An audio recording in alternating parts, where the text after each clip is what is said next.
రోజాకైతే ఖచ్చితంగా భయం పెట్టుకుందండి. రోజా interesting tweet అంటూ ఒక వార్త వేశారు. ఆ ట్విట్లో అర్థం ఎవరికి అర్థం కాదండి. వైసీపీ నాయకురాలు మాజీ మంత్రి రోజా ఇంట్రెస్టింగ్ ట్విట్ అంటూ ఒక వార్త కథనం చేశారు. ఆ ట్విట్ దాని విషయంలోకి వెళ్తే, హెల్ప్ అనేది చాలా విచిత్రమైనది. చేస్తే మర్చిపోతారట, చెయ్యకపోతే గుర్తుపెట్టుకుంటారట.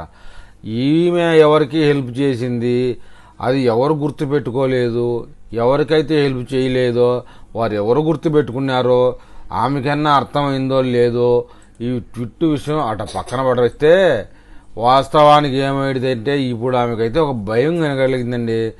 నన్ను ఎప్పుడు అరెస్ట్ చేస్తారా అనే భయంలో ఇలాంటి పిచ్చి పిచ్చి ట్విట్లన్నీ వైరల్ చేస్తూ ఉంది. అర్థమైపోతా ఉంది. గతంలో రోజా ఎప్పుడు కూడా ఇలాంటి అర్థం పర్థం లేని ట్విట్లు చేసేది కాదు. రోజా ఎవరిని ఉద్దేశించి ఈ ట్విట్ చేశారనే రాజకీయ వర్గాల్లో చర్చ నడుస్తూ ఉంది.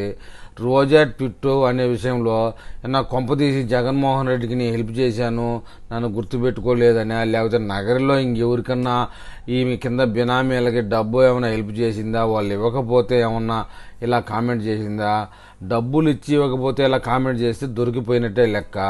ఇక జగన్మోహన్ రెడ్డి హెల్ప్ అనేది అది అందరికీ దొరికినట్టు ఈమెకి దొరుకుతుంది. జగన్మోహన్ రెడ్డి దగ్గర హెల్ప్ ప్రత్యేకించి ఇంకేడం దొరకదు. కాకపోతే ప్రజలు అనుకునేది ఏంటంటే ఈమెకి భయం కలిగింది. ఎప్పుడు రాత్రి అరెస్ట్ చేస్తారా, పౌలు అరెస్ట్ చేస్తారా అనే విషయంలో ఆమె మైండ్ అప్సెట్ అయిపోయి ఇలాంటి ట్వీట్లు పెడతాందండి. చూద్దాం ముందు ముందు రోజా మతి స్థిమతం ఎలా తయారై ఇంకా ఈ ట్వీట్లు ఇంతకంటే ఘోరంగా పెడుతుందా, లేదా ఏమన్నా రిలీజ్ అయ్యి ఈ ట్వీట్కి రేపు ఏమన్నా అర్థం పర్థం వచ్చేటట్టు చెప్తాదేమో చూద్దాం.